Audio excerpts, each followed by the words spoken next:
النهارده هنتكلم عن برنامج او سوفت وير مهم جدا، وهو برنامج الراينو. الراينو من البروجرامز اللي يعني نادر جدا انك تلاقي عليها ال 2D وال 3D، وتقدر تطلع من عليه يعني شغل 2D كويس جدا، وتقدر تطلع من عليه شغل 3D. معظم البروجرامز التانية بيبقى فيها مثلا فيها 2D بس، ويبقى صعب انك انت تتعامل معاه، او انك انت تقدر تطلع تستخدم التولز بطريقة سهلة. الراينو عكس كده. كمان ميزة من ميزات الراينو ان هو معظم بنسبة 90%، 90% من الشركات اللي بره او الشركات الانترناشنال بيعتمدوا دايما على البروجرامز اللي هي سهلة، ان انا اقدر بسهولة اطلع فكرة، وفي نفس الوقت انا ماخدش وقت وانا بطلعها. فده ما بيحصلش في مثلا 3D Max، تمام؟ خصوصا لو انا بشتغل على اكستيريور. فلو احنا بصينا ايه السوفت ويرز المطلوبة دايما، الراينو من الحاجات اللي في التوب دايما، اللي دايما بتيجي في التوب في الاستخدام في الشركات بره، او في الشركات الكبيرة دايما بتلاقيهم يستخدموا راينو. حتى لو احنا مثلا بنتكلم على مؤسسة زها حديد، من الحاجات اللي بيستخدموها اول سوفت وير بيستخدموه هو الراينو، تمام؟ ده ليه؟ ده علشان هو سهل اقدر اطلع فيه الفكرة، وده اللي احنا بنتكلم عليه في كل ورك شوب بنبتديها. هتلاقيني دايما بقول دور على الحاجة اللي انت تقدر تطلع بيها الفكرة بتاعتك، ما تقعدش ازاي تفكر انا هعمل الحاجة دي، تمام؟ لا، هو انا عايز الحاجة دي اكشلي خلاص انا عارف ان هي تتأسس في الطبيعة، الحاجة دي هتتعمل في الطبيعة، تمام؟ ف ما جيش انا بقى اخد وقت في ان انا ازاي هعملها على السوفت وير، لا، ادور على الحاجة اللي انا اقدر اطلع بيها الفكرة بتاعتي بشكل اسرع.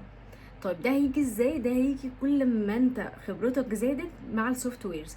انا من الحاجات اللي دايما بقول ان انا وقعت فيها، ان انا كنت دايما بشتغل بسوفت وير واحد، فطبعا كنت بلاقي صعوبة كبيرة جدا ان انا اشتغل واطلع الافكار.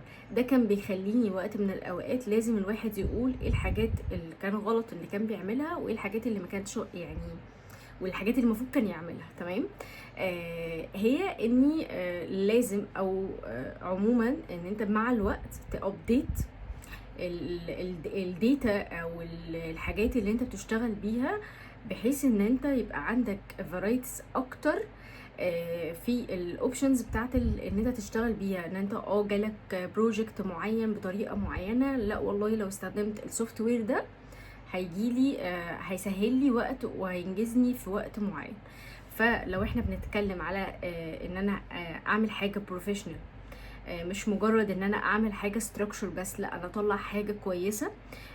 مثلا في الكورس الادفانسد اللي احنا هيبقى بعد كورس البيجنرز اللي احنا بنتكلم فيه دلوقتي، هنبقى السوفت وير بتاعنا الفيري. في ناس لحد دلوقتي مثلا ما بتحبش، انا من الناس اللي مثلا في الورك شوب بتاعت الماكس انا هنشرح السوفت وير الكورونا.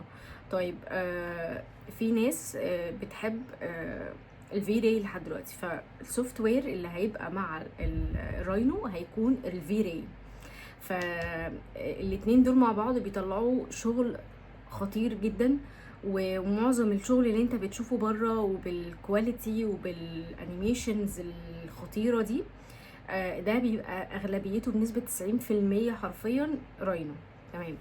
الناس اللي بتحب تشتغل اكستيريور. طب انا لو عايزه اشتغل انتيريور، طبعا ينفع تشتغل فيه، بس انا برشح لك ايه السوفت وير ده هينفعك في ايه. براينو من الحاجات اللي بتبقى بتابديت الفيرجنز بتاعتها، مش زي ماكس مثلا. كل مثلا فيرجن بتلاقي ايكونز زياده. يعني لو احنا مثلا بنتكلم على راينو 8، ده كان اخر حاجه ظهرت. ده ظهرت فيه تول، وهي تول مهمه قوي في السكتش اب. فهي بتحس ان دايما البروجرام بيابديت ويشوف ايه الحاجه السهله ان هو اللي هو يقدر يساعدك بيها، تمام؟ لان مثلا التول اللي هو ضافها اللي هو البوش، اللي هو بوش اند بول، اللي هي في سكتش اب، تمام؟ طيب التول دي مهمه جدا، يعني هي دي اصلا يعني السكتش اب، اول لما تعرف بيها او سهوله السكتش اب بسبب التول دي، فهو بيابديت بيشوف ايه الحاجه اللي يقدر يساعدك بيها فبيبدا يعملها. برضو راينو في ناس بتستخدمه ك2 دي، هو كويس جدا في ال2 دي، ومع بعض ان شاء الله هنليتس جو كده دلوقتي اهوت وايه، ونبتدي مع بعض نشوف ان ازاي نقدر نستخدمه ك2 دي، ونقدر ازاي نستخدمه ك3 دي. انا واحده من الناس انا ما بحبش الكاد، بحب ابعد عنه، بس انا مع يعني بقالي سنين اصلا من ايام الجامعه وانا بستخدمه، فمش صعب عليا. في ناس ما ممكن محتاجاك بيه مش كتير قوي، بس ده اساسي لاي مهندس عموما. تمام.